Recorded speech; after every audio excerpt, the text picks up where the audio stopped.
Now 5 more minutes and we will start with questions.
You will look at it. What did you get in the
Alright, ladies and germs, it is now 1 p.m., my local time. So, what I am doing is I'm doing a live cast of questions and answers. If I can find where you have posted your questions, I will answer them as they come in. Otherwise, I'm just going to go from a list of old questions that I have been asked time and time again until somebody chimes in with a new one. Okay, so let us actually start with a funny and random question from Ask FM. This was actually just one of the random questions that are available through the site. It was, who is the cruelest person in history? In my opinion, it is Vlad Tepes, the Impaler. He's also one of the people I am most fascinated by in history. In his time, he was the embodiment of Machiavelli's The Prince. There is no doubt in his cruelty, but he was also one of the most successful rulers in all of history during his reign. Those of his subjects who obeyed his decree lived good lives. He was no sheriff of Nottingham to gouge the pockets of everyone to suit him. He just wanted what he wanted, how he wanted it. No muss, no fuss. He didn't like the rules. Stick him on a pike along the roadside.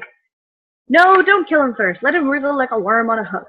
I have to admit, it was a powerful incentive to follow the law. Let's see. Do we have a question? Do I want to be famous? Coming from Nikki on Facebook. The definition of famous is a little bit ambiguous. It's come to mean that you can be recognized easily and quickly by a mass majority of people.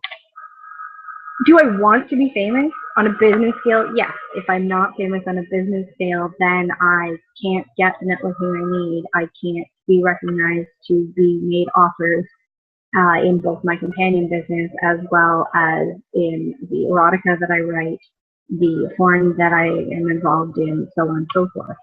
So fame is actually good because fame equals networking. So yes, I want to be famous. On a personal scale, no, I just want to succeed and I want to help as many people as I can with what I do and touch as many people as I can in a positive way with what I do. Thanks for your question, Nikki. We have more questions from Twitter, perhaps? No, just other than in the comments. Here. Right back to the library. Do I consider myself to be a creative person? Very much so. I'm a creative writer. I've also dabbled in visual arts as well as stage theater. I actually took art all the way through in high school for the simple fact that I really didn't get along with our music teacher. It was a small school, so I only had one option for a music teacher. But I really enjoyed the art classes. It was something that I've always sort of been interested in. I'm not a great artist. I think that I'm a good artist. My biggest problem actually in art is that I get in my own way. So if it doesn't look exactly how I pictured it in my head, I have no interest in doing it again or to stretch it out or anything else like that. I was part of our drama class and I did the drama team for the simple reason that I was short on possibilities for electives in high school because I refused to take shop, I refused to take biology, and I refused to take home ec because of the sharp objects involved. I have a phobia of sharp objects. So drama became one of the things that I did for an elective, and my drama teacher was also my English teacher because, again, small school. And he and I were sort of friends, and he needed somebody to come and try out for a certain part, and the people that he wanted to try out for weren't coming out. So he sort of nagged at me, and I brushed him off. I'm like, whatever, I'll think about it. But then I mentioned it to my mom, and my mom kind of threw a fit and more or less forced me to do it because she doesn't like that I don't step outside my comfort zone. I think I'm doing that nowadays. But back in the day, I never really did. So to kill two birds with one stone, to get both my English/drama teacher and my mom off my case, I went and tried out for the part. I got the part. I did well. I won some awards. Best newcomer actor, most promising newcomer, greatest improved for season. We also went to this year's drama festival, and I won a couple of awards there for the same sort of thing. And then I did another play the next year, and same sort of thing. I'm not an amazing actress. I am what they call a method actor, so I get right into the character as opposed to just putting on the mask of the lines and saying it the way that I think it should be said. I figure out what drives this character, how would they react to any given situation, and I become that embodiment of that human being. I hope that answers that question.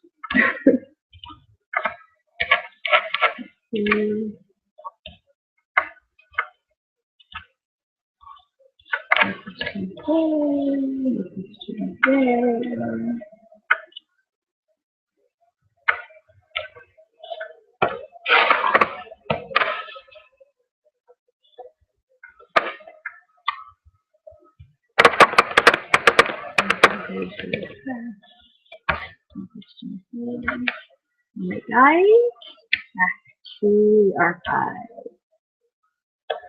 Who do I respect the most? I chose to answer this in a blanket way. So I respect people who stick by their beliefs and avoid being caught out as a hypocrite. No matter whether or not I agree with the choices that you make in life, with the way you comport yourself, if you are sticking by your core beliefs through those actions, through those decisions, then I have to respect you, because that's my way of thinking. I feel very strongly that you should always, always stick by your basic principles. And if I can't appreciate that about you, then I myself am a hypocrite. And being a hypocrite is one of the things that I hate most in other people. So I hope that answers the question.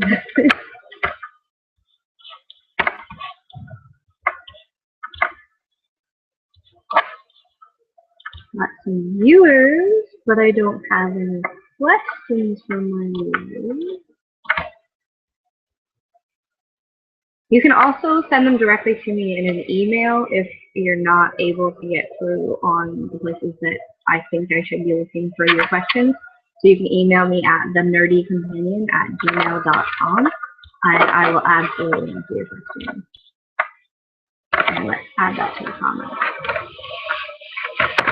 If you feel that I'm not seeing questions as it answered here, please feel free to correct it, you can forward it to me via email at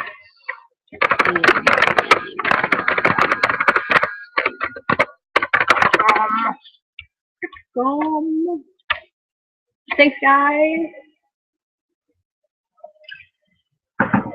All right. What else do we got? It is so strange for me to be only doing one thing at a time. I am so accustomed to multitasking.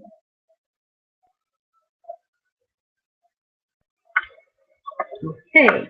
Thank you, Lou. Your test did work. It didn't come up where I was expecting it to, but I can at least find it.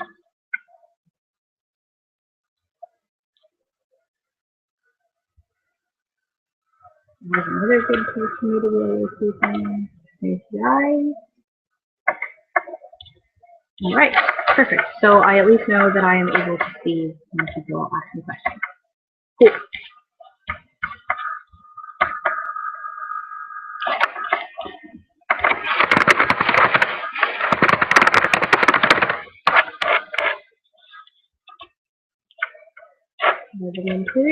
Nobody wants their questions answered.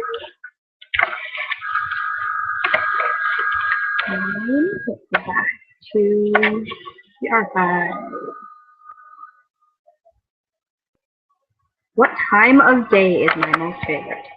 The time between noon and about 3 It's always been what I consider to be my prime time of the day. No matter what time I've gotten up that morning, that seems to be when I have the most energy.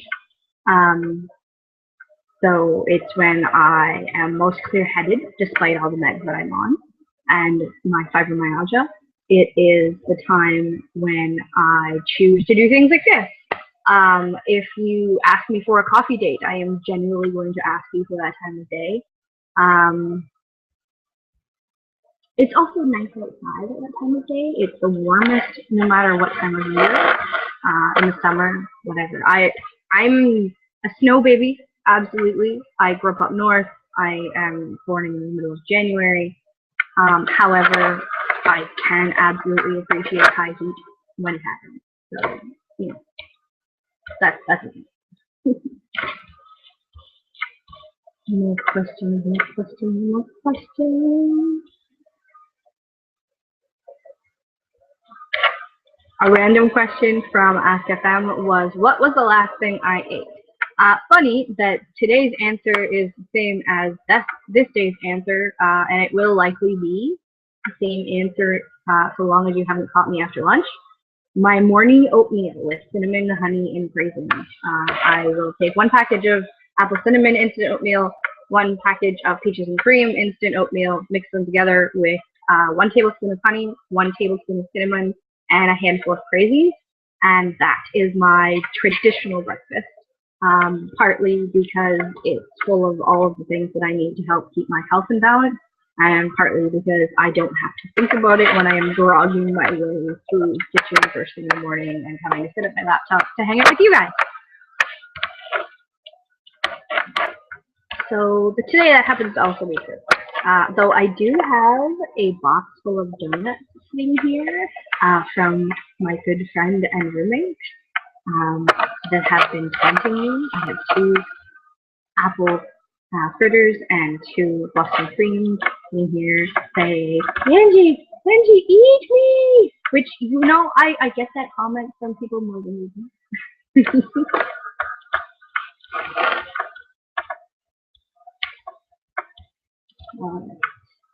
Have a click around. No questions there. No questions there. Oh, come on, guys. I'm sitting here all dressed up. I even put my glasses on for you so I could read your question properly without accidental typos. Come and ask me questions. It was fun. I could just come up and see other people.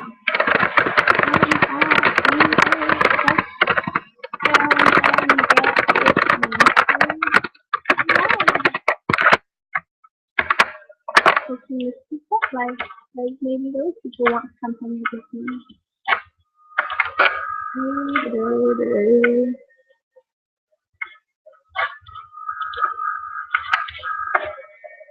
Which celebrity would you like to meet? I would like to meet a few people, so I don't like it when people make me pick just one.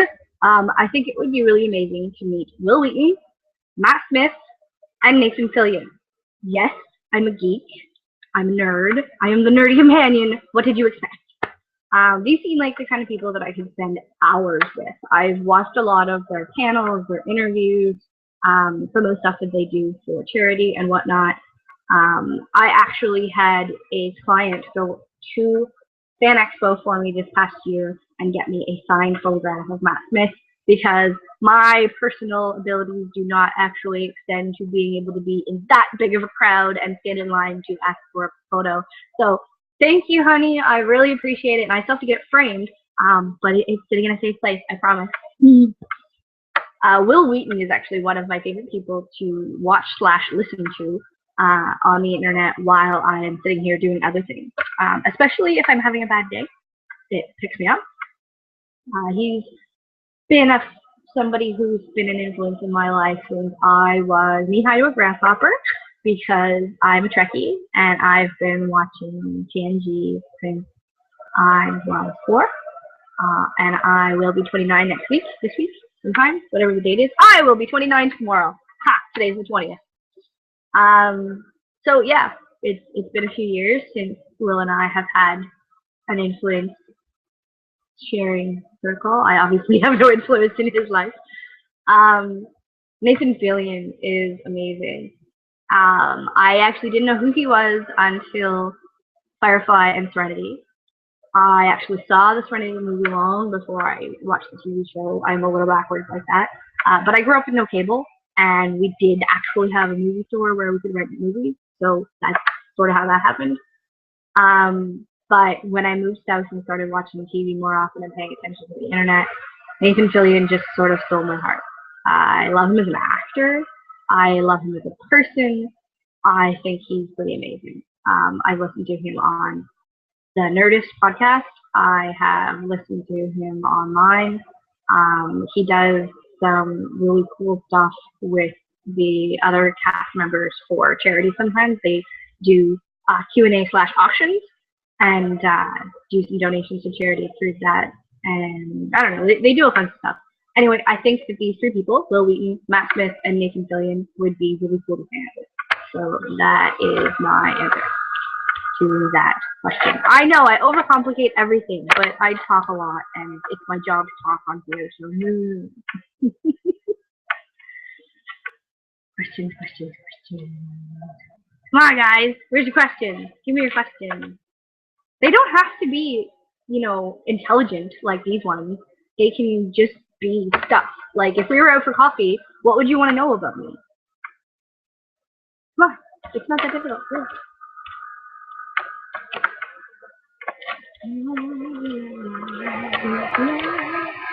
Come on, be brave. Come ask me a question.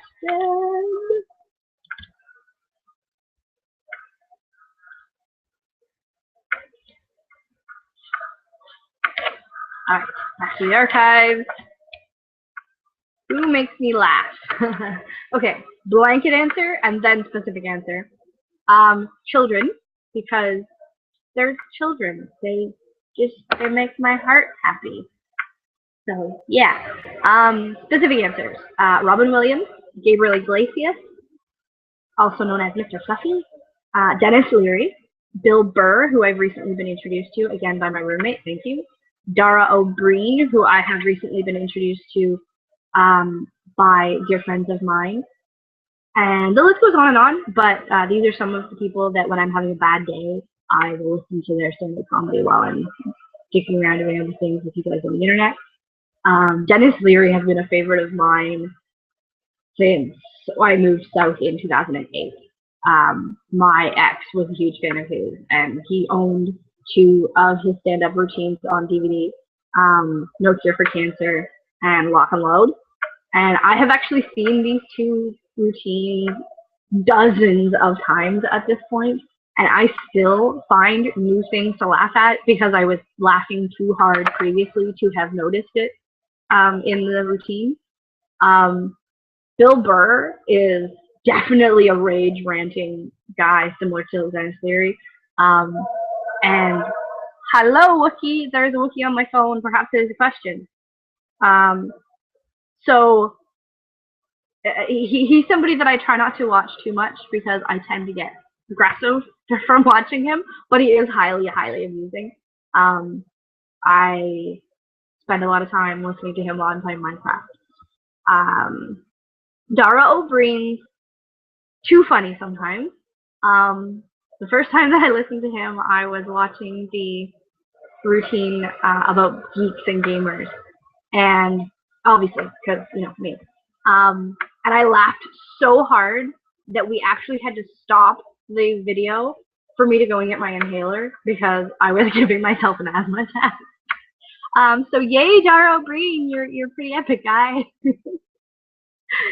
So yeah, that's the answer. Oh, and okay, let's go back to Robin Williams for a minute. Yes, it's sad. He passed away. He has always been an influence in my life since I was just knee-high to a grasshopper again. Hook was one of my favorite movies as a kid, and then Mrs. Doubtfire when my sisters were younger. And I've always liked his stand-up stuff, and I haven't seen a lot of his very classical movies until actually after he passed away. Because again, I grew up under a rock, guys. Okay, give me some room to breathe. So I've been going back and watching things like Good Morning Vietnam, which I had never seen, which I greatly enjoyed. Bicentennial Man, which I think I had started to watch but must have fallen asleep. I think it was part of one of our movie marathons that we used to do when I was in high school. And when he passed away, I was actually going through a lot of stress, and I had seen that he passed away, and everybody was freaking out about it on the internet. And I'm like, okay, I don't have the capacity to go and find out what happened to him because I just can't think of a world without Robin Williams in it right now. I can't handle it. So several days later, I finally went and read up on it, and it didn't really surprise me to find out what had happened to him and why. I myself have actually struggled with depression on and off for different reasons, some of them emotional, some of them physical, because I do have a long-term pain illness. But people were just so shocked and appalled, and some people, called him a coward and called him this and called him that. But you know what, guys? It is actually the people that, how do I word this? It is harder to be strong than you think. And sometimes hearing, oh, you're so strong, you're so successful, you're so whatever, actually makes it harder to bear. And I'm not saying not to prop your friends. I'm not saying not to give people those compliments. I'm just saying that you need to understand that some of us, we hold this burden inside of us, and we feel like we have to be strong because there's so many people counting on us. And it can be difficult. So be there for the people in your life that you think are strong. Be there for the people who have been there for you in the smallest ways, even when they haven't asked for help, because it makes a difference. And I'm speaking from personal experience. So you want to save the Robin Williams of the world? Be nice to the people that be nice to you. And support the people that you don't think need support. Okay, there's my big, deep, good deed tearjerker moment of the day. So let's check out and see if these were questions. I'm not going to ask a question, but you look gorgeous today. Oh, thank you, Wookie. Mwah. You're a jerk, but thanks. Come on, ask me questions.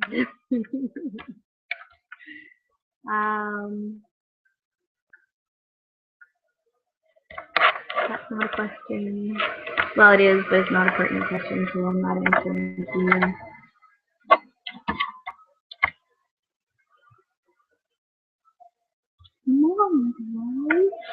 Come hang out with me. Ask me stuff. Get to know me. I'm a pretty awesome person.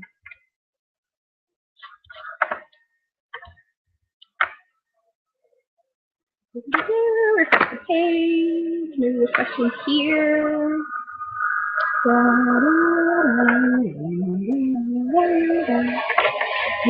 Nope, no questions. Okay, fine. Let's go over there. No questions.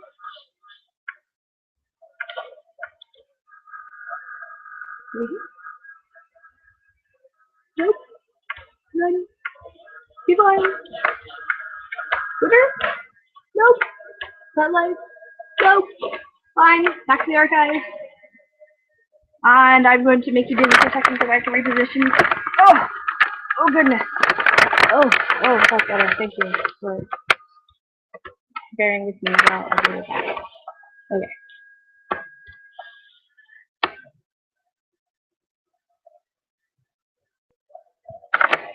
What made me decide to get into this line of work? I have answered this question very many times in very many different forums. However, it is a very important question, and I will always answer it again. So let's read what's here, and then I will continue on. It wasn't so much a decision as a transition. I was exploring BDSM in my private life and hanging out with and screwing a bunch of awkward nerds. And I decided to put my people skills and sex skills together and become a companion and BDSM mentor. And the rest, they say, is history. To get a little more in-depth into that, I went through a bit of a time of transition after my last monogamous relationship. It was with a guy that I had known for 7 years and then dated for 3 years. We lived together for that time, for the 3 years. He was mentally unstable. I knew this going in. He was bipolar and borderline schizophrenic. However, the agreement had always been between the two of us that so long as he stayed on top of himself and self-regulated, then we were good. Otherwise, he was going to have to medicate, or I was going to leave, or whatever, right? Like, this was always something that was in the open with us before we ever got together. It ended poorly because of his mental instability, and I gave him the boot. I was supporting his growth at that point for good reasons. It had nothing to do with his mental instability. It was just life.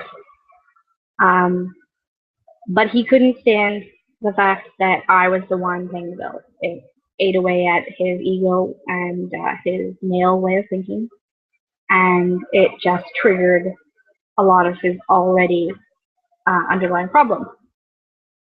I lived with it for less than a year, 6 months, 9 months, something like that, before I finally put my foot down. But I worked with him. Like, I was honest with him and open with him about how he was reacting, and that it was obviously a problem because of these other things, and I tried to work with him through it. But it didn't end well. So I kicked him out, packed his shit, sent him packing, and then fell apart because I was still in love with him. And to be honest, I am still in love with him. And it has been, somebody do the math for me, this was in 2010, so what's the year today?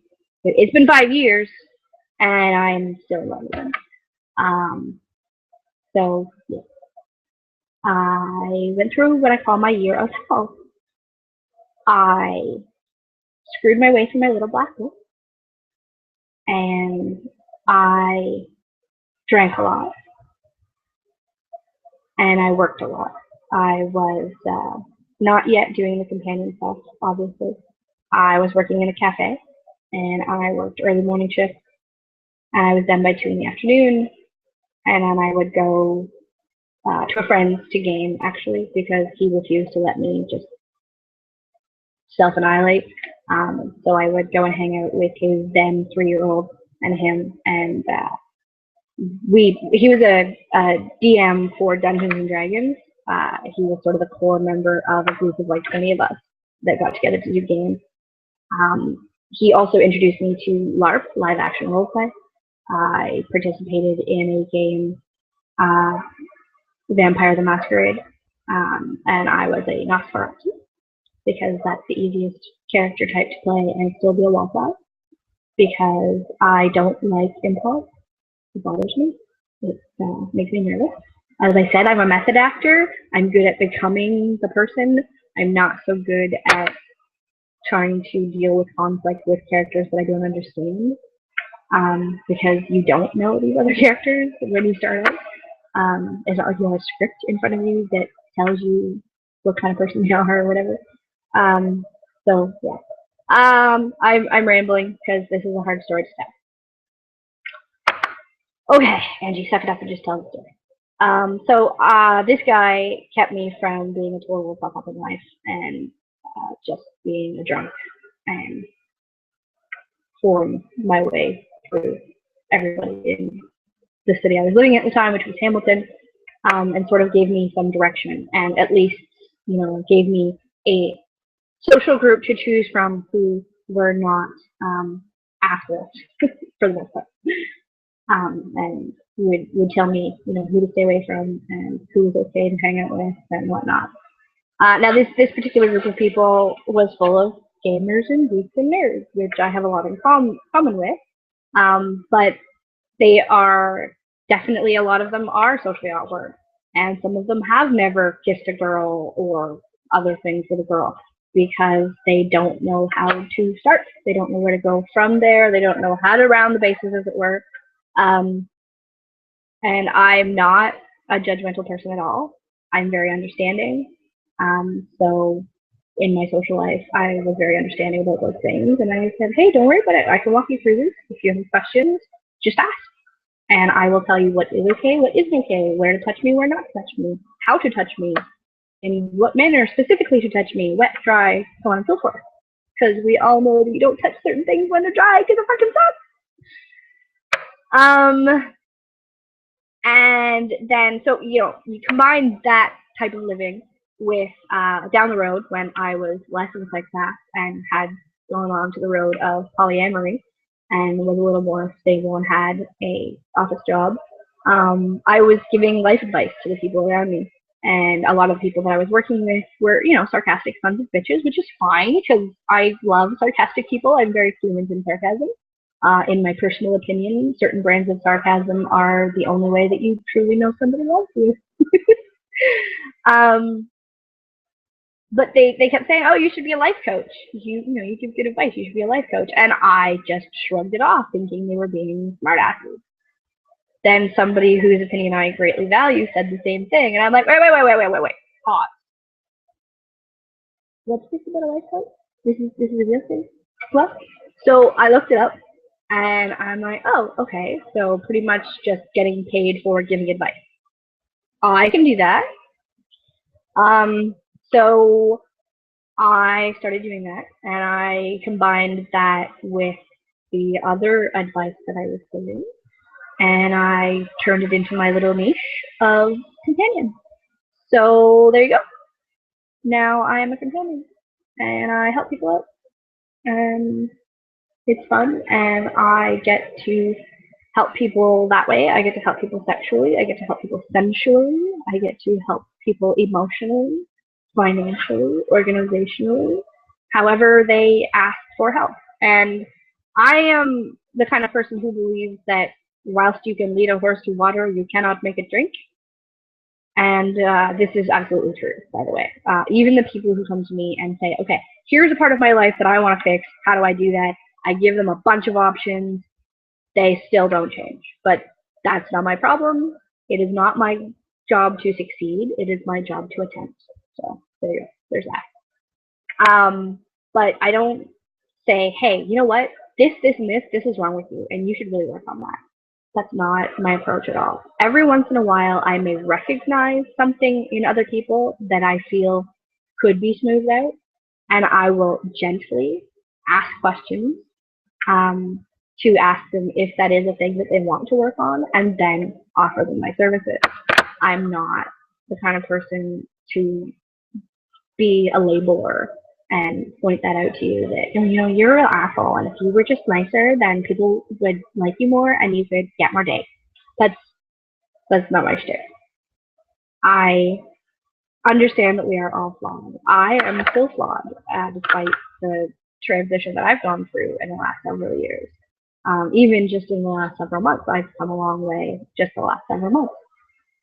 So I'm here to help you and guide you, not force you, not destroy you, not break you down. I'm a coach and a companion, not a drill sergeant, not those guys who give these speeches who are like, oh yeah, one size fits all, and if you just do this, it'll work. No. I work with you, and I help you the way you learn, the way you want to change, the way that is comfortable for you. I hate change, and I know that it's something that has to happen, but it makes me really uncomfortable, and it induces anxiety attacks. So I'm right there with you, buddy. I get it. Totally get it. And that's part of what makes me so good at what I do is I've been through a lot in my 29 years, and I've learned through personal experience how best to overcome certain obstacles. And I have tried certain ways and found that they don't work. So I understand that the first option that I give you may not be the solution.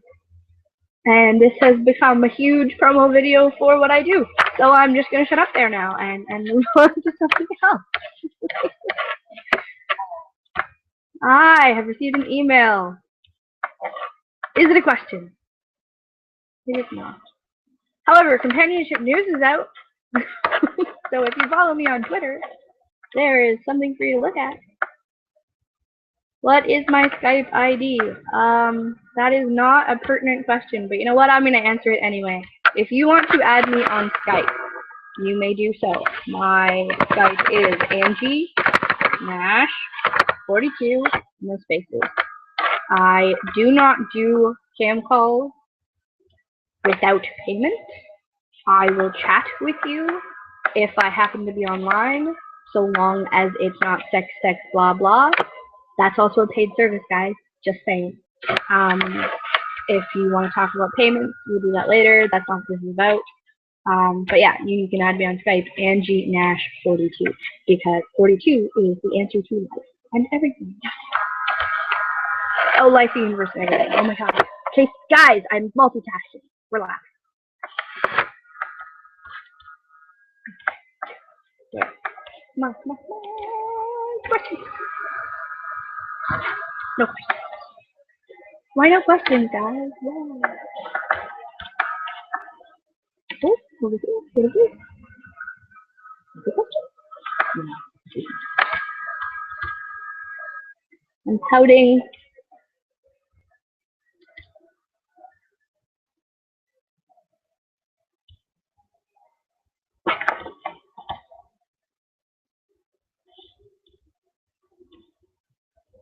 Alright. So yeah. What do I do when the remote control is too far? I use my Jedi mind power and wait until one of my roommates figures out that I am gesticulating because I can't reach the remote. Or I just whine and complain and do something else until I don't need the remote anymore. I know, it was a silly question, but whatever, guys. Not everything has to be deep.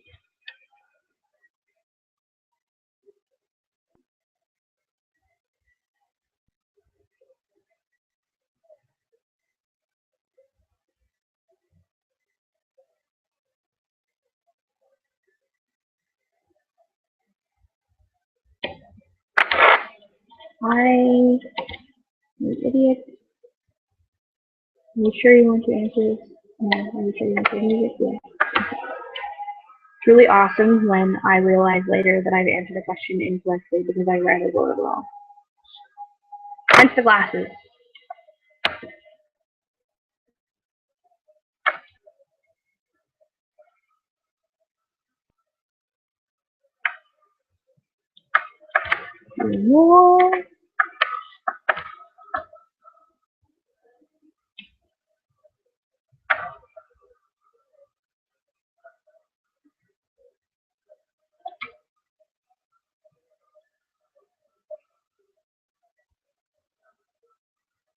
How tall am I? I am 5'2.5", and yes, that half counts.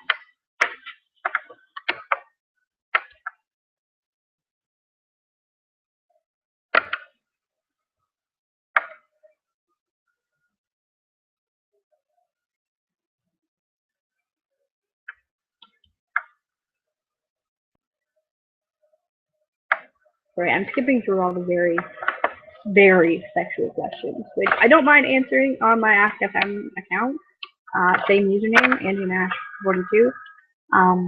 But this is not the place for those. Here's one. Have you ever gone swimming with your clothes on? Yes. I grew up swimming, so it was more like wading in a river back home. Shoes, shorts, t-shirt, jeans, long sleeves if it was raining. And the water was generally warmer than the rain because it was August and the river was pretty shallow where we were, despite the fact that there were lots of rapids upstream of us. The water was usually pretty warm at that time of year. But it was full of like sharp rocks and fishing hooks and shit like that. So we had to wear either regular wading shoes, or I used to just use my old sneakers that were no good for anything else because it's not like you needed grips. And it was a lot of fun. And we didn't get as much sunburn because, you know, we had clothes on.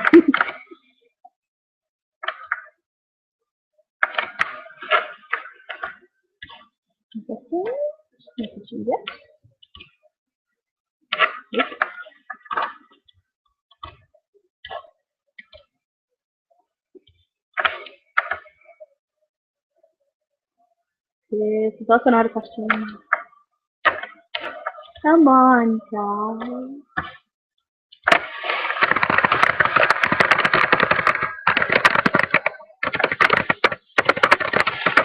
Helen, see, this is my cousin.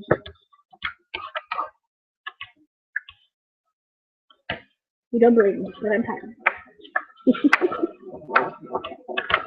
Alright.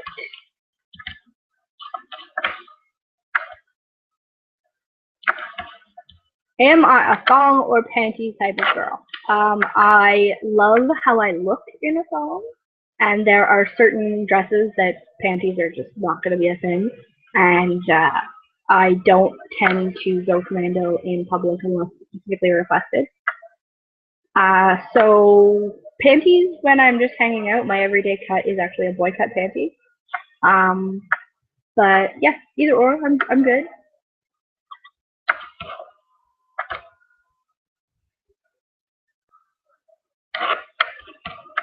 It has been suggested that perhaps I want to do this live cast sort of thing in the evening, which is a great idea. However, unfortunately, currently, that's not an option for me because my roommate works nights, so evenings is his time to do whatever he wants, so I try not to do my live cast stuff then. Having said that, I am actually moving into a new apartment on March 1st, and that will no longer be the case. So I can do some stuff in the evening then, for those of you who are sitting there going, oh, why did you have to do this when I was at work? So yeah, that'll be a thing going forward.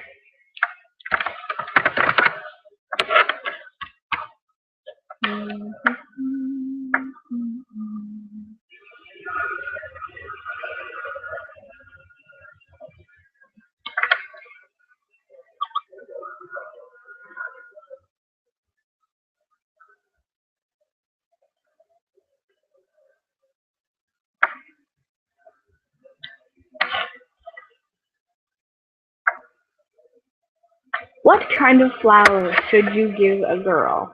It actually depends on the girl and what you want the flowers to say. Different flowers have different meanings to different people, different cultures, etc. So absolutely do your research and then pick from there. I love it when people ask me these kinds of questions. It makes me feel like I am an authority in the world. I know things about things, which is true. I'm a real life ranger. I am a jack of all trades and master of none. I know all kinds of things about all kinds of things. So ask me a question.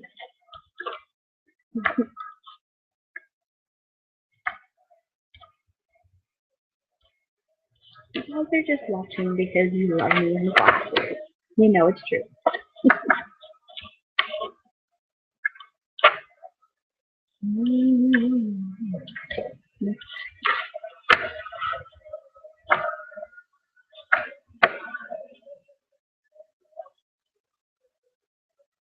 What makes you angry? Oh, well, I'm very sure that other people's definition of the word angry are slightly different than mine. I'm Scottish and French background, so I do have a temper, and it tends to come out very verbally, as opposed to violently. And I tend to go off on a tangent when people annoy me. But truly angry is when people speak out about something before they've given it rational thought. So if you're debating either with me or with somebody else or whatever, I don't care, but you're trying to speak intelligently on a subject. It helps if you actually know what you're talking about. If you're going to speak with authority on a topic, as if your opinion is the end all and be all, which is absolutely your prerogative, and I'm not saying that you shouldn't do that, but you should at least know what the hell you're talking about. Don't just speak through emotion and how it makes you feel and how it affects your life. Think about how it affects the people around you. Think about how it affects the cultures outside of your own, the nationalities outside your own, the religions outside your own, the gender groups outside your own. Pick one. Anything that doesn't specifically affect you. I had some deep words with some people on Twitter recently. You can see a blog post about that in the future, called The Taboo War. And yeah, I don't appreciate anybody talking out their ass when they don't know what they're talking about, and then trying to tell me that I don't know what I'm talking about, that I am stupid, that I am, that I am, that I am. I'm not afraid to admit when I'm wrong, and I'm not afraid to admit when I painted myself into a corner. But when I have argued with you and debated with you to the point where you have no other choice but to either admit that you now agree with me in the terms that I've laid out before you, or irrational behavior, and you choose to become irrational and just sling shit for the sake of slinging shit, that's when you've pissed me off. That's just a sign of stupidity and ignorance, and it's the kind of thing that makes the human race a horrendous thing. And in my personal opinion, those sorts of people should just be sterilized and stop adding to the gene pool. How's that for what makes me angry?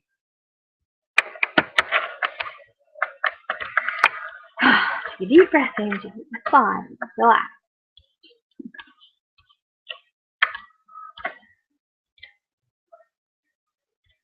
What's that button? The other button. Oh, this could be a question.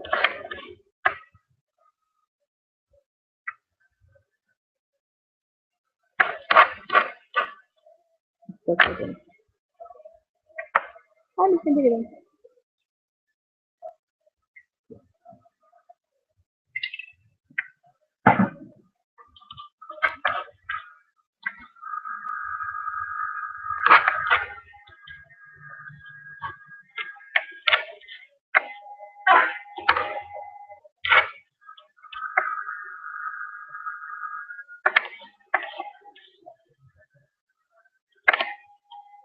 Nikki from Facebook asks, how do you cope with your career and fibro? What do you have to change about how you live, work, etc.? That's actually a really good question, obviously. They're all good questions. Fibromyalgia, for those of you who don't know, is a autoimmune illness which technically resides in the brain. And what it really does is just confuses your nerves and your muscles. It's more or less a misfiring of your brain signals telling your body what to do, what to feel, what not. So you end up with pain for no reason other than the fact that your body is confused. You end up with sensations like an acid burn on your skin, despite the fact that you've not been injured, joint pain, muscle spasms, muscle cramps, like really bad Charlie horses, cognitive dysfunction, which is when you have a hard time seeing things correctly, hearing things correctly, speaking correctly. You can have slurred speech or dysphagia. The thing where you say one word when you mean another. So I could be talking about going to the ballpark, but I actually say, can we go to the Tiger, despite the fact that obviously Tiger's not a place that you go to. And as both a sex worker and a life coach, that is obviously the sort of illness that can create obstacles. One of the first things that I do to help myself with this is simply stay as healthy as possible. So I have a regime of medications as well as vitamin supplements that I take every day. And that does a huge difference to my everyday health. My neurologist is actually supremely impressed with the level of, or the lack of the level of symptoms in me in an everyday compared to when I first started and compared to the average fibro patient. And a lot of it is just taking my health by the horns, right? Like, I eat good food. I happen to be a fan of good food, so that helps. I like vegetables. I like fruits. I like meat. I like homemade food and not boxed food. But that doesn't mean I don't like boxed food. Boxed food is okay sometimes. I had Kraft dinner for lunch yesterday. There's nothing wrong with Kraft dinner. So I will admit that I added stuff to it. Italian seasoning, garlic powder. Something else, I'm sure. I often put in tuna or ham or whatever.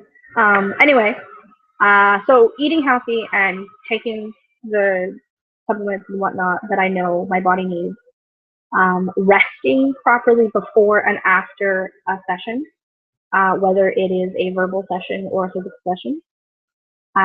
Because just talking takes it out of you. Like this is hard work for me. It takes a lot of energy. Um, and for people with fibromyalgia and other long-term illnesses, energy is a currency. Um, in the vernacular, it's actually called a spoon as opposed to a dollar or whatever. And it takes a lot of spoons to do what I do.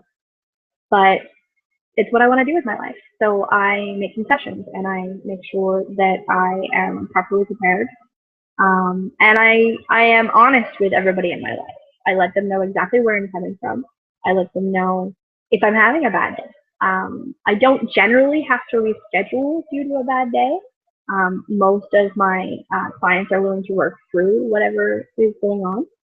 I had a client this past weekend, and I was having some major cognitive dysfunction to the point where speech was just gibberish. It was amusing though.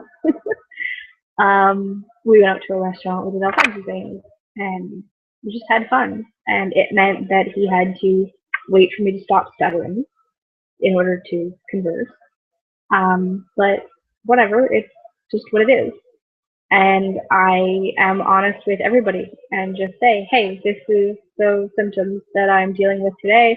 Here are some warning signs if in a worst case scenario, which is mostly just if I stop verbally responding at all, then I'm in what's called a dissociative state. It's happened twice in 3 years. It's not really a huge deal. And it generally happens when I'm already having a really bad symptom day, and I can generally feel those types of days coming on. So I just don't book things on those days. I have to be very, very, very self-aware. I have to make sure that I pace myself. This has been a really busy week for me, and I am very cautious that I'm getting enough sleep, whether I have to take sleep supplements or drugs or alcohol to help sleep. I suffer from insomnia on top of just the regular pain. So yeah, sleep and I are not very good friends. We are frenemies. And just do what I need to do. Yesterday, I spent all day working on the internet, either on my own or with Malash, who is my apprentice. And I warned her when my brain was starting to fry, and after that, I sat here and played Facebook games while answering her questions about what she should be doing with her profile and her advertisement and her marketing strategies. And then I crawled into bed early and watched some movies and took some bathed and went the hell to sleep and slept until this morning. And that's just taking care of myself. I can't help anybody if I'm the one who needs help. So I always put myself first because I have to. Because if I'm not looking after myself, I'm useless to anybody else. And that should be the way that anybody who depends on them looks at things. Whether you are a dom, whether you are a parent, whether you are a teacher, whatever you are in life, if there are people who are depending on you to do a thing, to show up, to help them with something, you have to look after yourself first. If you can't take the time for you so that you can recharge, so that you are at your best, then you're useless to them. And I understand that there are always situations in which you cannot put yourself first because other shit happens. And that's fine. Just don't make a habit of it. And there are those of you out there who know that I have a wiffle bat with your name on it because you are really bad at not putting yourself first. I hope that answers your question.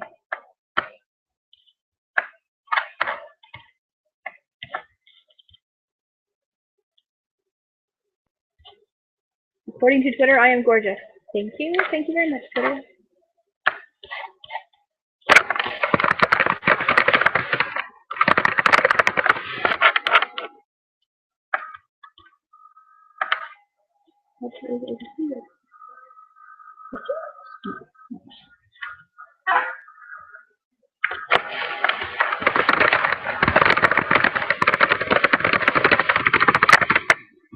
Oh, this might be a question. Or it might be my phone lying to me.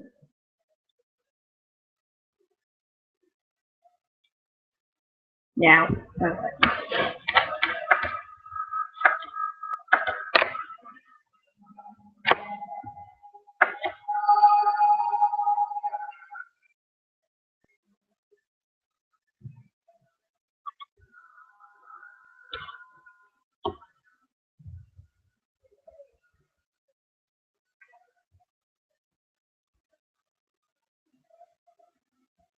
You are not a cell phone. You think you are a cell phone?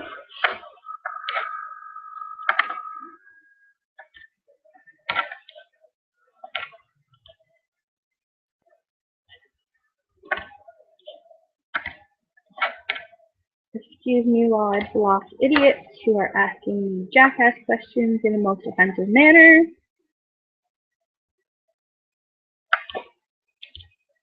I would just like to remind everybody that I don't take kindly to demands unless you've already paid me. If you paid me, you go ahead and make whatever demands you want. But if you cannot be at least civil, I have no interest in dealing with you. Thanks.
I think I spend at least half an hour every day just blocking people.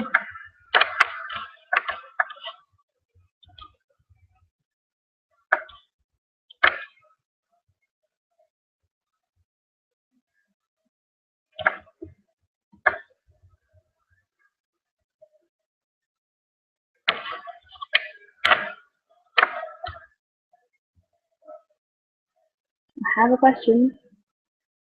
Waiting for it to load. Lou asks, what are your hopes and aspirations for the next few weeks or months?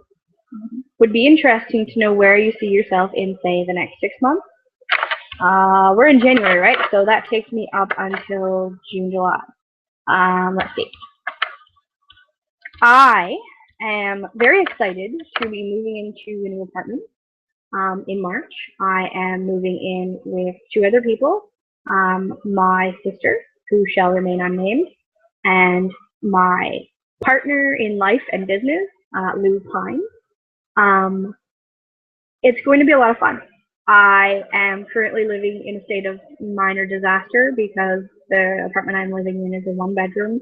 I'm moving into a 3-bedroom, and I have a bunch of furniture and stuff that I've been given recently that had to be gotten then as opposed to in March.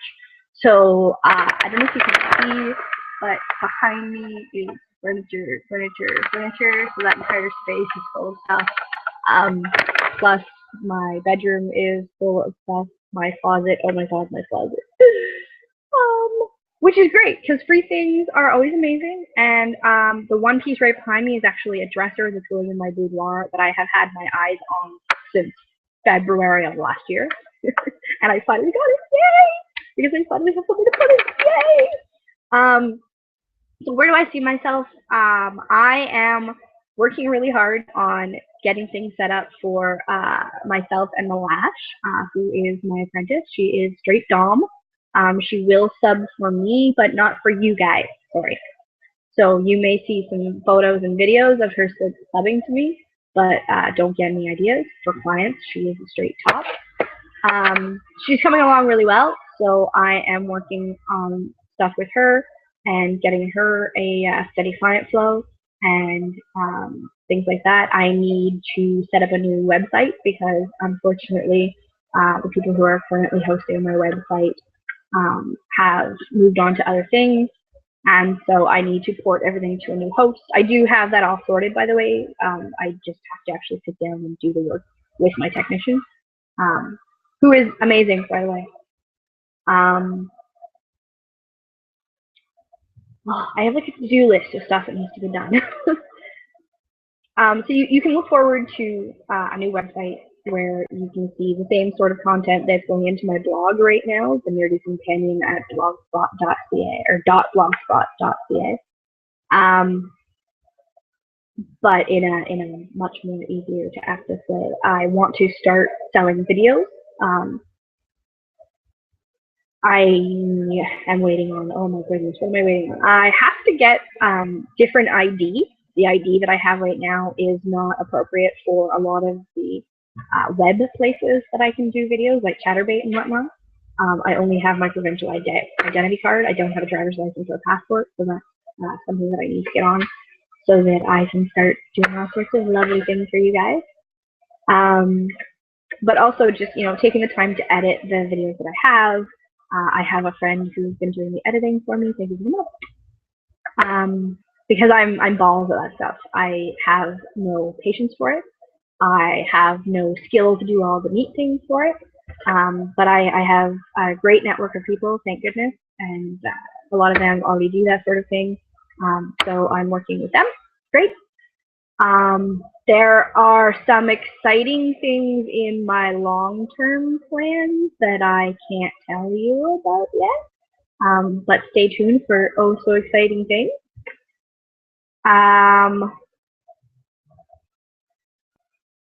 I will be apprenticing Lou as well as Malash when he moves here with us in March. He's currently in the UK. So, we have to wait till March. Well, sort of. He's going to be here for a little while in March. Some of you will get to meet him if you're at my housewarming or any of the events that we'll be going to. But he'll be permanently here in May. Yay! I'm looking forward to that.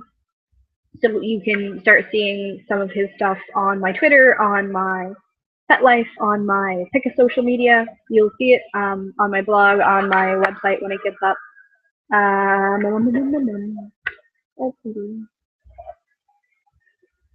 want to start traveling between cities a little more. So if you are a fan / client from Hamilton, from Niagara, from Kitchener, from London, did I say that already? Then you will hopefully be seeing a little more of me. This is a reminder that I am currently located in the GTA, so that's local, just so you know. I'm umming a lot because it wasn't something that I thought about. I usually already have all these answers pre-scripted in my head because I've been asked them 100 times, but the future is an unsteady thing, and I always have a list of things to do. So, yeah, there's that. It was a good question, though, Lou. Thank you. Hello, hello, hello, hello, hello, hello, hello, hello.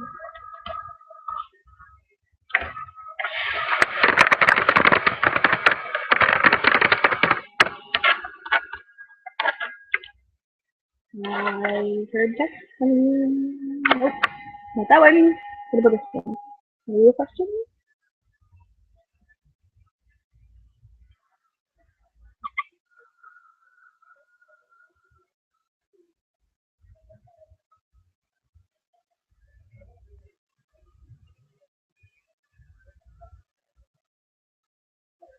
Just know how you spell that word.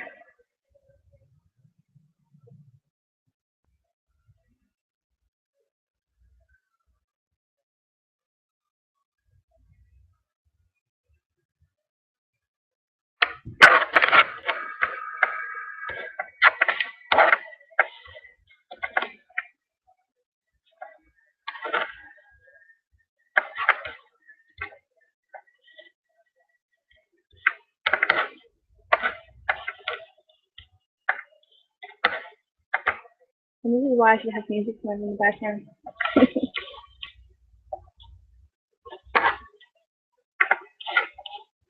Right, to the archives.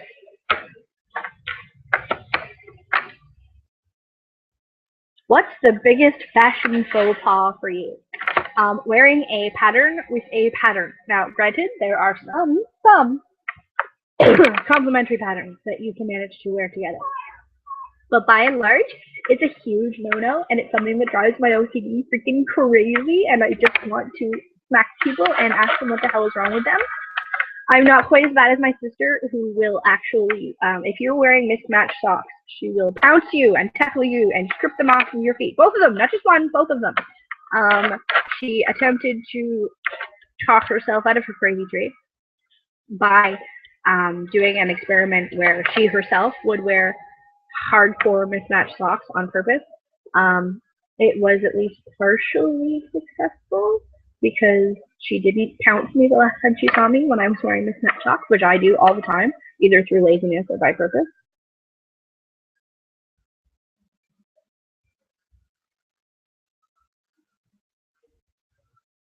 Sorry, some texts have to be answered earlier. So yeah, fashion faux pas. Don't wear a pattern with a pattern unless you're sure that it's a complementary pattern. And no, I cannot just sit here and tell you what is a complementary pattern. It's something that you have to figure out as you go along. Because sometimes something that you didn't realize would go together goes together when you put it together. So, I hope that answers your question.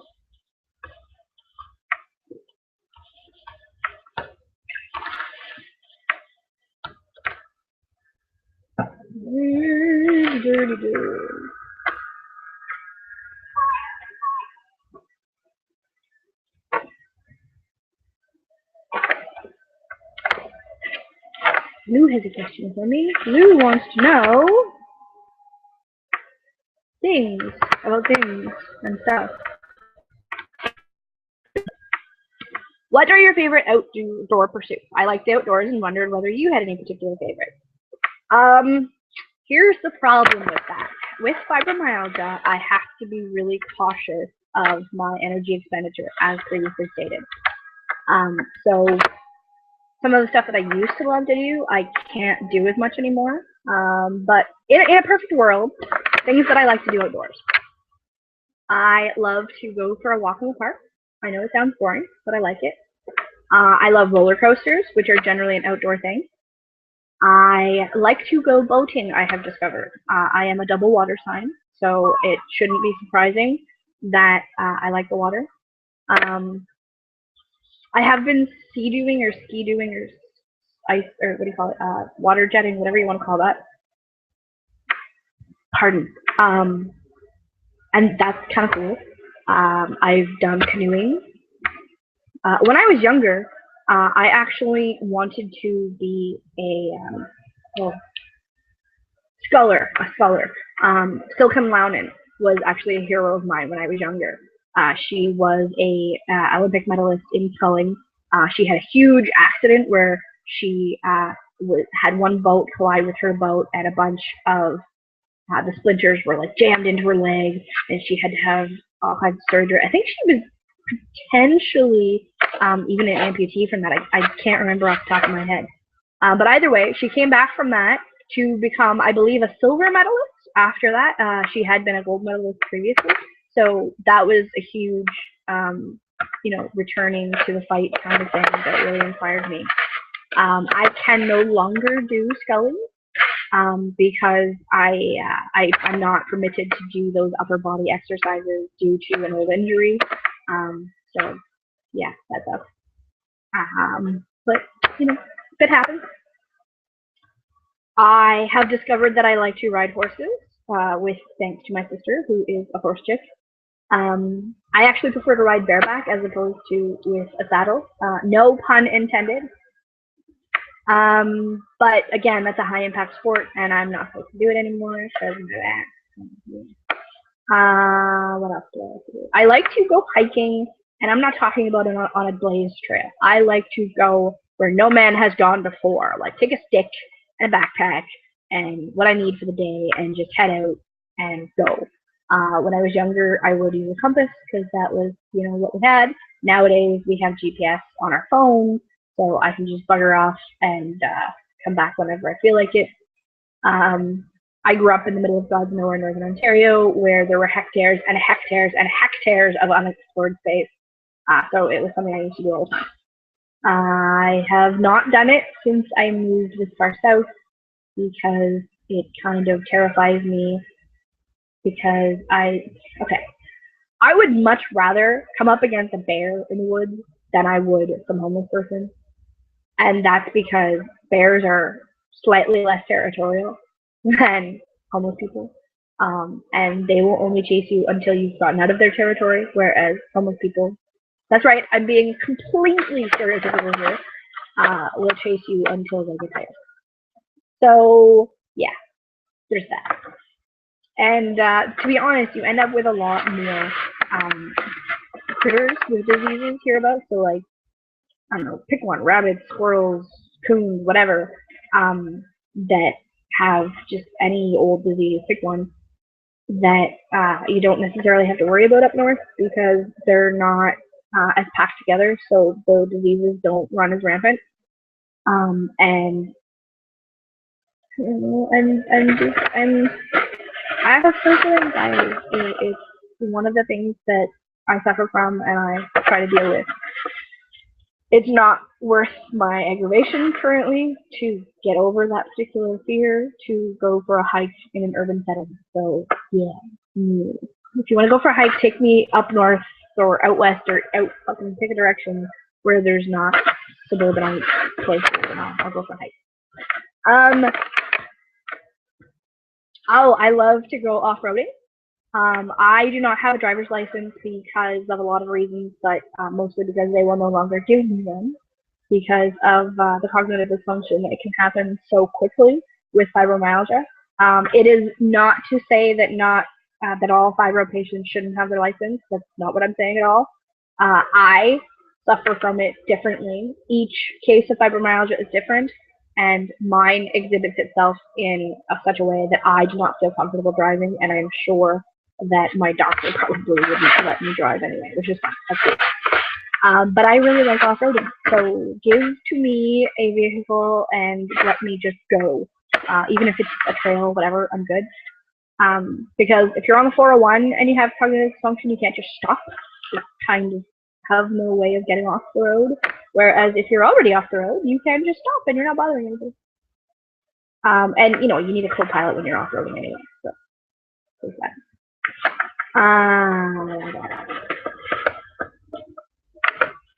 Fishing used to be a thing that I enjoyed.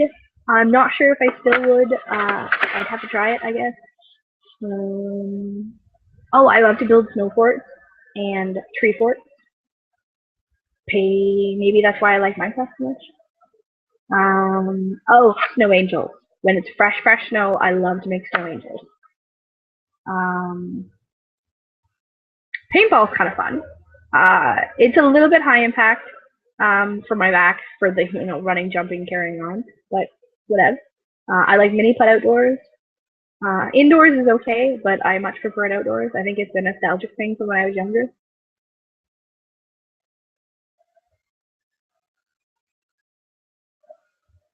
Oh, something that I have always wanted to do is skydiving and bungee jumping.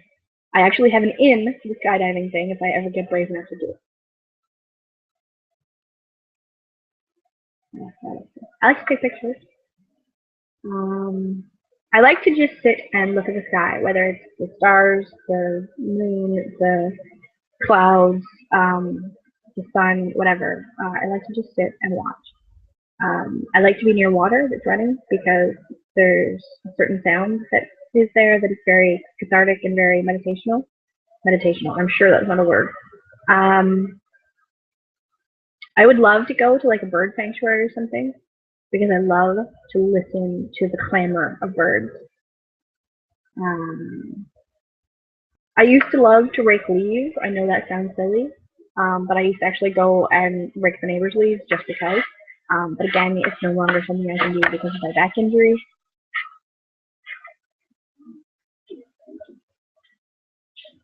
Oh, bike ride. I have not ridden a bike in probably a good 5 years now, but I used to love to do that. I don't mind it so much in the city. It doesn't bother me. It was a good way to get from point A to point B when that was a thing that I had to do. but I prefer like on a trail or on a back road. I had a 12 feet that I used only 2 years on, and I used to bike all over House Acre back then. So definitely bike riding. I think that's something that I can probably still do without killing myself. And I'm gonna stop there because I'm pretty sure I killed that question to death. Killed it to death, I tell you. Oh my god, okay, somebody has asked me an antagonistic question, but it's only antagonistic because I'm stubborn. So give me a second, I'm gonna wait till it fully loads and answer the full question.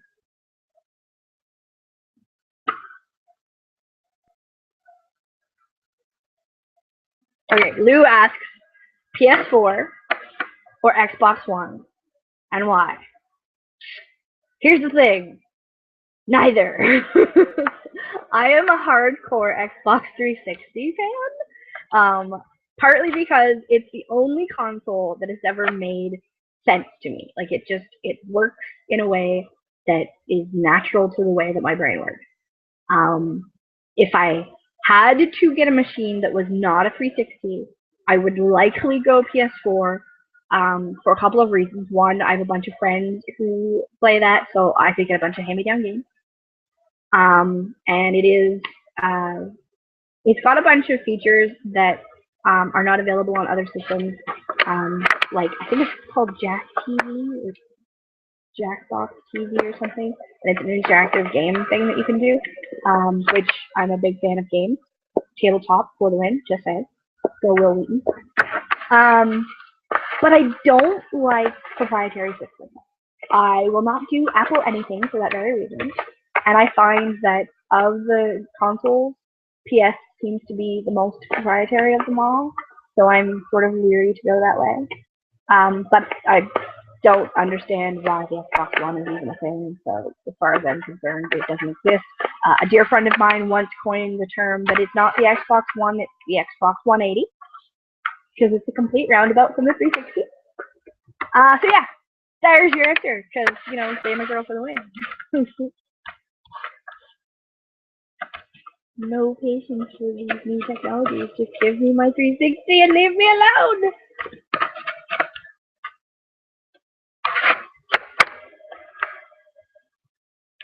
Thank you for your comments, but it is not relevant.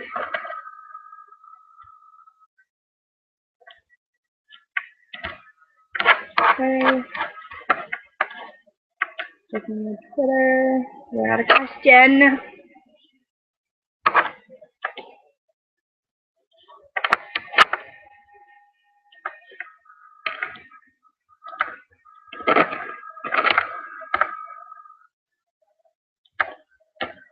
You are also not a question.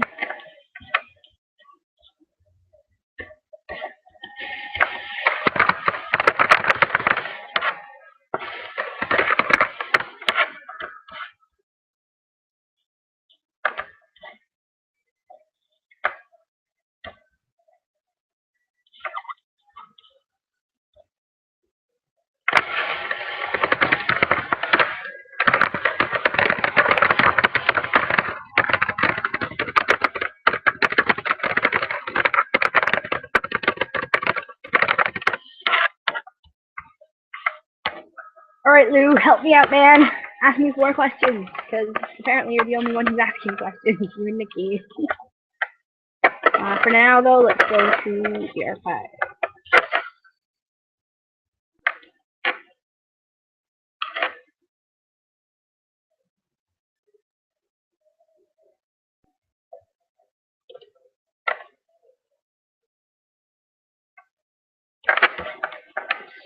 More.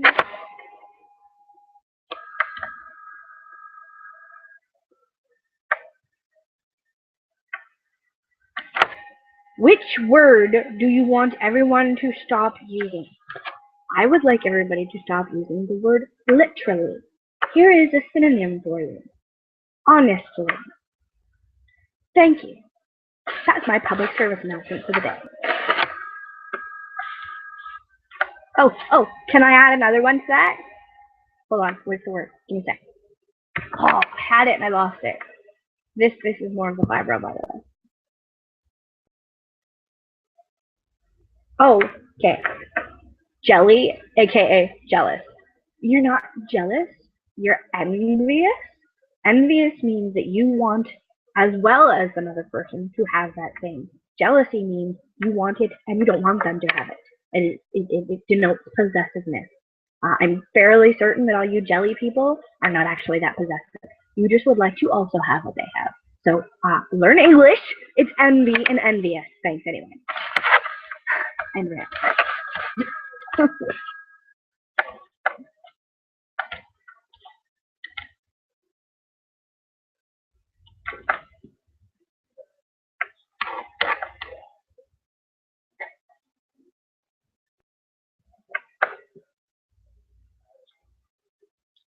Lou asks, do I have any favorite sports or am I not the sporty type?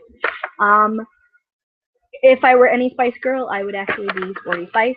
So yes, I'm absolutely into sports. I am not what one would call a jock. I don't watch sports very often. I'll do, the Olympics or whatever. So I have been watching football with my roommate because he's into football.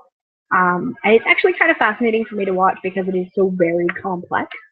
But at the same time, it's kind of annoying to watch because it's so very complex. But I have a bunch of jocks in my family, which nothing against jocks. Jocks are cool. That are like hardcore into sports and are the kind of screaming up off your feet fans at home that are like screaming at the TV and screaming at the rest and whatnot. But I like to watch sports when my folks are playing. So like when my aunts or cousins or uncles or whatever are playing sports, I will absolutely go and watch that. But I have a real interest to watch the generally populated people play sports. When I was younger, I was an athlete insofar as I did track and field. Shot put, long jump, 100-meter dash, 4x100-meter relay were my main events. I once actually set my school record for the 100-meter dash at 13.25. We did like rugby and lacrosse for a little while, things like that. I used to play uh, rugby rules soccer after school with a guy. We used to play rugby rules basketball at the gym on Friday night. That's actually the reason that I let my ears not be pierced and let them grow over the first time I had them pierced, because I used to constantly get them ripped out of my head playing rugby rules basketball with a guy that were like over 6 foot, and I'm 5'2". So yeah, and I was like 120 pounds at the time. Like I said before, I do a lot of long distance bike riding, or I used to do. I mostly just do walking now between bus stops, but again, with the fibromyalgia, I have to be cautious of my energy expenditure. Um, oh, I actually played basketball on my school team in grade 8, and we won the pennant. So there's that. And I used to play badminton. I preferred singles to doubles because I am farsighted. So in sports, they always want you to switch partners front and back, and I can't see worth crap when I'm playing the front the whole time. So yeah, that used to give me a headache, and I didn't like doing it. I'm largely, as a rule, not into team sports because I have difficulty depending on other people. That largely comes from the fact that I was bullied hardcore in school, and I found that those other people that I was meant to depend on had a tendency of letting me down on purpose because it was amazing.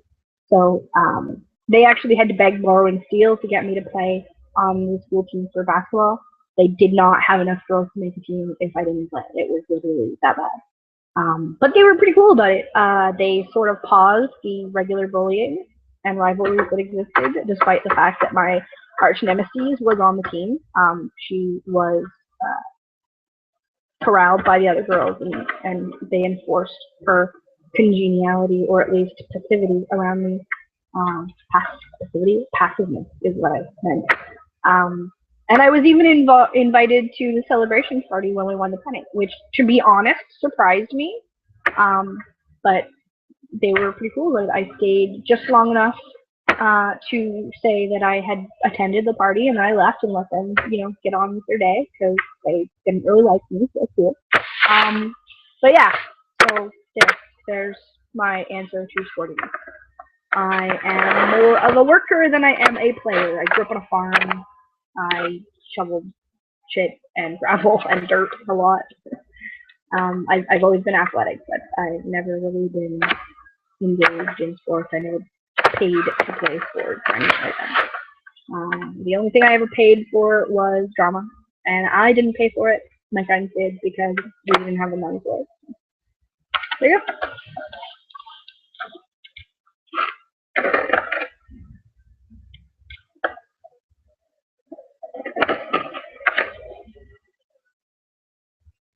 What are my big no-nos? What really riles me from Lou? I am the kind of person who, if you can't be polite, just don't bother talking to me. I don't require you to be nice to me. I don't require you to blow sunshine up my ass. But if you cannot at least be civil whilst you are conversing with me, you are wasting my time. I will not argue with you if you cannot be civil. I will not debate with you if you cannot be civil. Civility is something that I feel that the world is lacking, and it is something that I am attempting to reinforce in humanity. My dad actually asked me recently, what are you doing to change the world? And I more or less gave him the answer that I am introducing more civility to the world. So yeah, there's that. As far as personal interaction on like social media and whatever, I am the exception to the rule. I do not mind people posting dick pics. However, do not demand anything of me. I do not want to hear you have to, you should, now. Don't say post these things now. You can say post more pics of XYZ because you feel that I am missing that in my genre. That's fine. But do not demand of me. You're not a fucking boss of me. You don't get to do that. I am a submissive, but I am also a dom, and I am also a human being. So if I haven't given you the right to demand of me, you can go ahead and move on, and I will likely block you. And depending on how much you've pissed me off, I will suggest that all my friends send you their dick pics just because you were being a dick. So yeah. So thanks, Lou, for that one.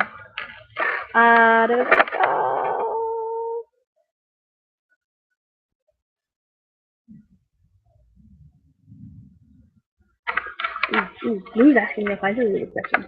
Hold on, get a refresh the page.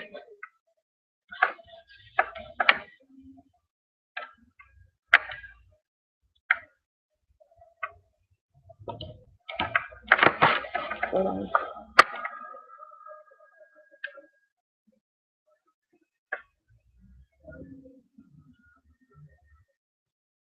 Do I have any favorite scientific topics? Lou says he is very much into physics, astronomy, and astrobiology, and is always up for a good scientific debate. I love to discuss how science fiction and science have intertwined.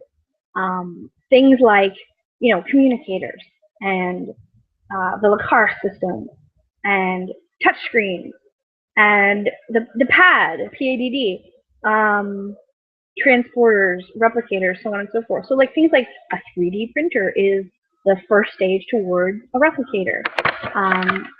We have who is it that makes the touch glass? Is it Microsoft? There is XYZ company, Google Glass, Google Touch Glass. I don't know. Some major awesome company that I'm sure I support because I support cool companies. Has this touch glass that is amazing. So you now can have this several micron thick surface that is a touch application. There's a new laser watch out that you wear the band and it reads by lasers and it has a projector onto your screen, onto your forearm, and you touch it as if it were a touch screen and it reads just the laser compared to where your finger is to figure out the output. And this is amazing. Like I love going to the theater. Like Cineplex has a pre-show thing that's all about technology, and I love watching those things and seeing what they're coming out with. They have the gloves now that you can use your cell phone and you do this. Now, I think that's a little bit ridiculous, but whatever. It's still cool. It's cool that we have the technology and it exists. I know it's not actually a science, but I'm fascinated by astrology as opposed to astronomy. Um, it's very fascinating to me, and it's like I'm a pagan, if that means anything to you. So astrology to me is very fascinating, and I find that it has links to the scientific world, and therefore it's kind of cool.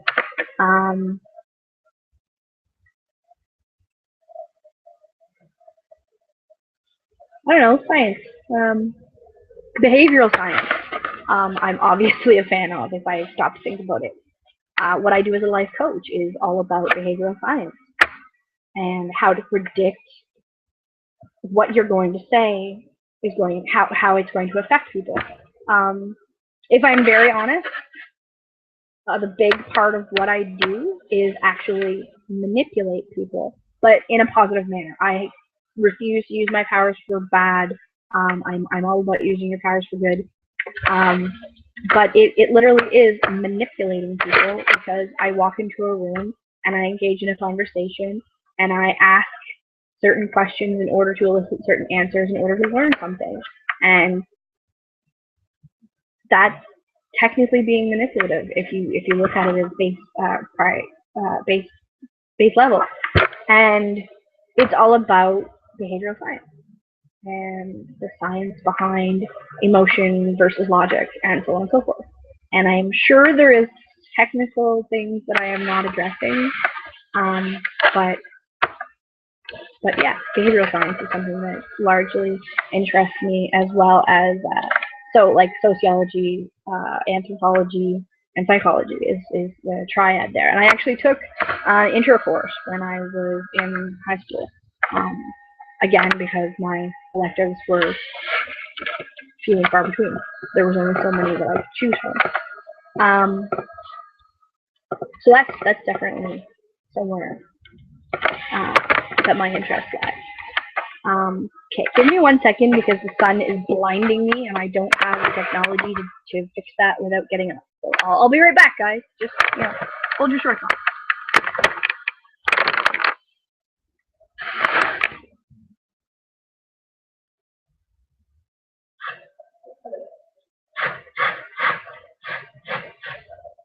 Oh, much better.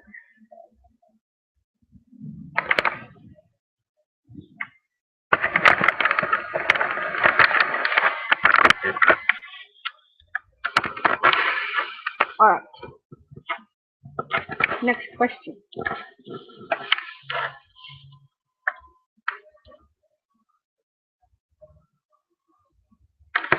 Oh goodness! Why do people have to use short forms that I have to use up?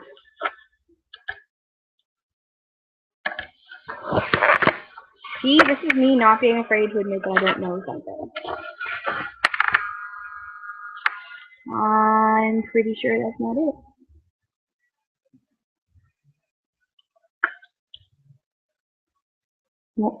Oh, okay. So, here's a hot topic. I have been asked by Lou again, what are my thoughts on PCETA, which is another way of saying this new lovely bill that they're instigating called C-36, and the potential consequences of said legislation. Now, I'm only going to touch on some of the things here, because I think that I should probably do a vlog just on that topic. Because it is very hot and button issue, and it obviously affects me and my ilk. But the thing is that it affects a lot more than that, and people don't understand that. And it's something that I really feel the need to educate the common people about. I'm not calling common people stupid, by the way. I'm just saying that people think that it only affects sex workers and the people who want to patron them. C-36 is the Canadian government's new implementation of trying to govern sex work. Okay. there's a Cliff Notes version of this. There really is.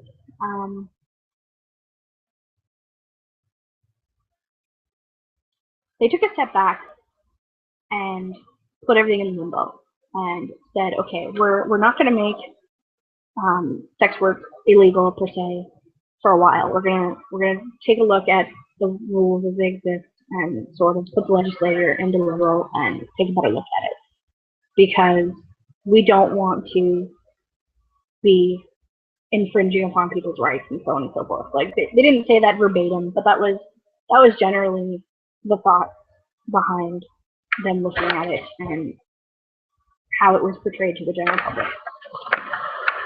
Now, whether this is a symptom of a democracy and the need to get votes and to be sympathetic within your riding or what it is, but what they've actually done is made an attempt to implement a law that would help them fight sex trafficking and people who are being sexually manipulated. And I think that's a great idea. I think that's something they should be doing. However, they're aiming in the wrong direction. They have decided to target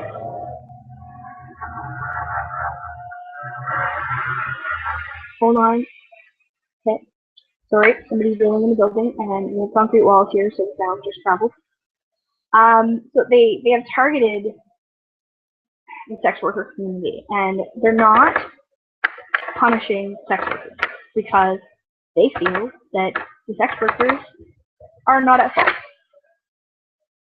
Now, the reason that they feel this is because they feel that no woman in her right mind would choose to sell her body given other options. Now, here's the really cool thing. Nowhere that I have seen do they talk about male sex workers. So yeah, there's that little sexist tidbit. As well,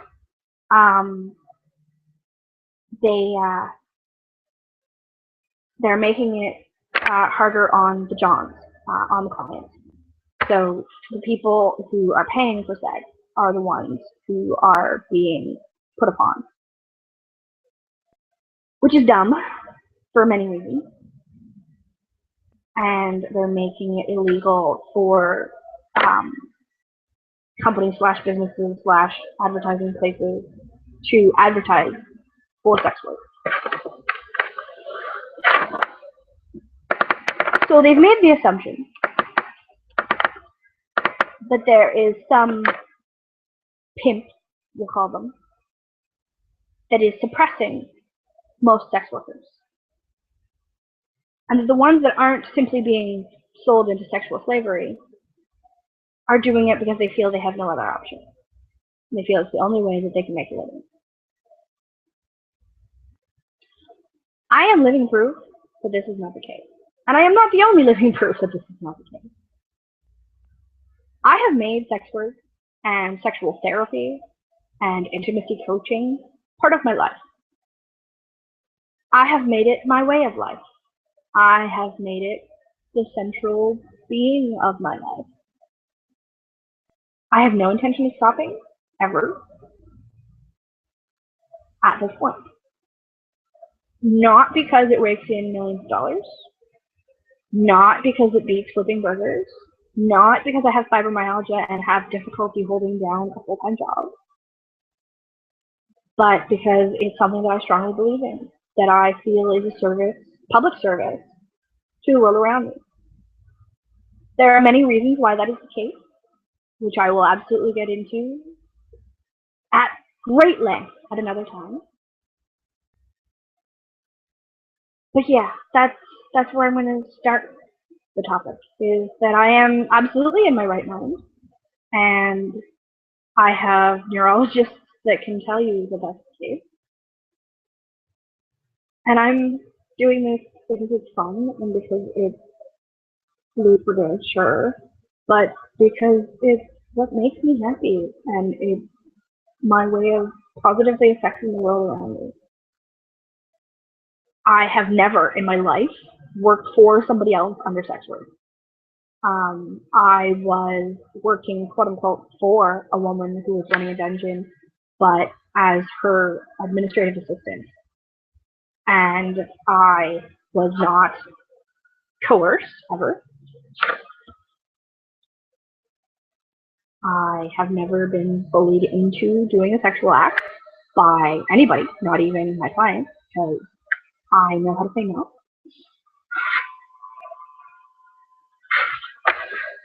And it rankles me to the core that the Canadian government, of all institutions, I expect as much from the American government, to be honest. I expect as much from the British government, to be honest.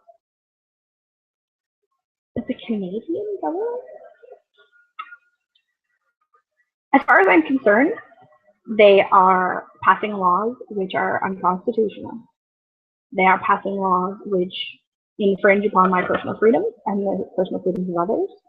And they are essentially telling me that I am stupid and worthless. I'm not okay with it. So, yeah, there's as much as I'm going to go into it here. But definitely stay tuned for other vlogs about how I think about the British and how they're dealing with it. Or you could just follow my Twitter, because I talk about it there sometimes, and I repost what they're called at Escort Advice. They are one of my new favorite people to retweet because they talk about it a lot, obviously. So yeah, check me out at Nerdy Companion on Twitter, and check me out on a daily basis and freaking out about people.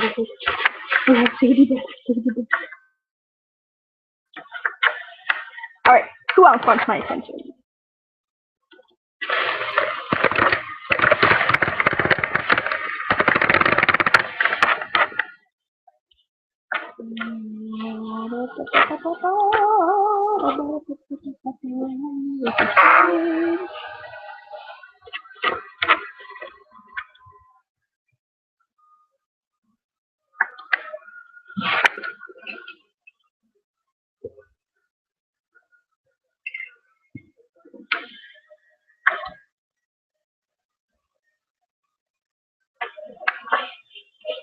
No, Lou, you're letting me down.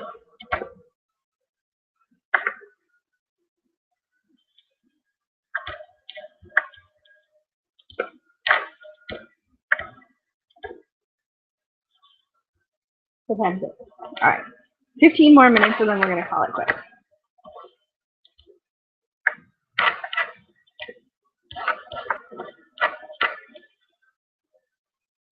Please don't sit there and tell me that I should go on and on about 236 because I still have 15 minutes. Because I just don't have the energy right now. It sucks the life right out of me.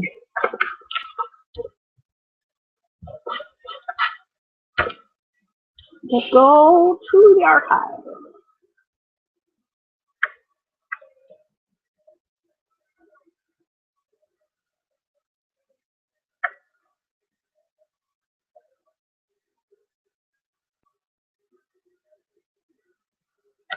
Ooh, here's a cool one.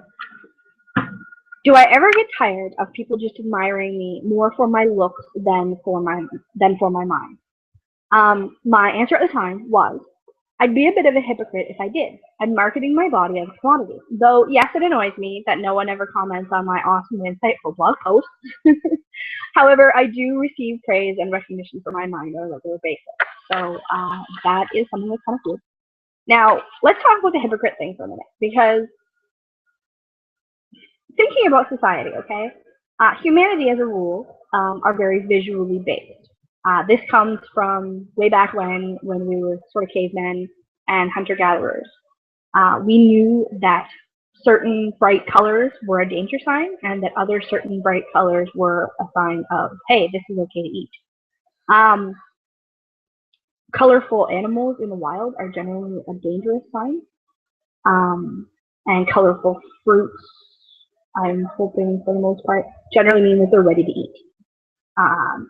So, you know, colorful things and attractive things, as it were, is something that's sort of built into our genome, and is something that we're meant to pay attention to. So why am I going to get upset that people are paying so much attention to me, because I'm a pretty girl who posts naked pictures of herself, when that's sort of the point. I'm doing it to get attention. Do I appreciate when people assume that because I do those things, I am not intelligent? No. Do I appreciate when people think that because I'm a sex worker, I don't have a brain? No. But I don't mind being admired for my body and for my looks. Having said that, I'm actually really body conscious, so I don't tend to assume that people are paying attention to me because of my looks. I tend to assume that they're paying attention to me because I'm cute and charming and loud and obnoxious. But you know, if I see a pretty girl walking down the street, I'm gonna take a double look. If I hear somebody speaking intelligently on a topic, I'm going to pay attention. It's equal parts. And I have found that the people who have no and people who I have no time for anyway. So it doesn't necessarily bother me. But it's all about the picture that you paint of yourself. And I do not paint myself as an airhead at all.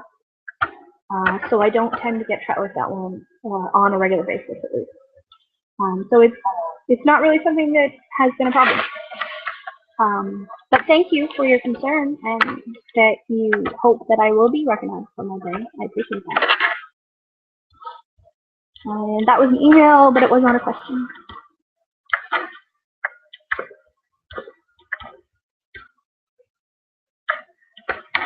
Back to the archives.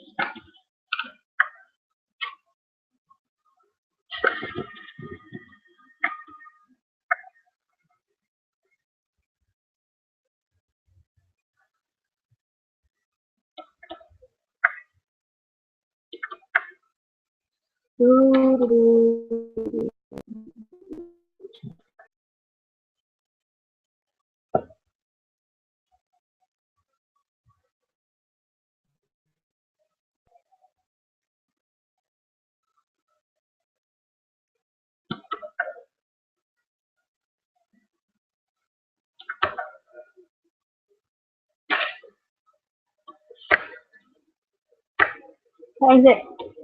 I may have to cut it. I may have to call it sooner rather than later, because I'm getting a little bit fuzzy apparently. Let's see if there are any more questions in the archives or in the wings. Nope. Okay, then I'm going to call it there, guys. Thank you very much for those of you who have participated. Thank you very much for those of you who are going to watch this later and post questions in the comments, which you're going to do so that I can do this again later and have something to answer. And like I said, starting in March, you can assume to see more of this kind of thing in the evenings when folks are actually around. So thanks for watching. Thanks for watching later. Thanks for watching now. And, you know, don't be a dick.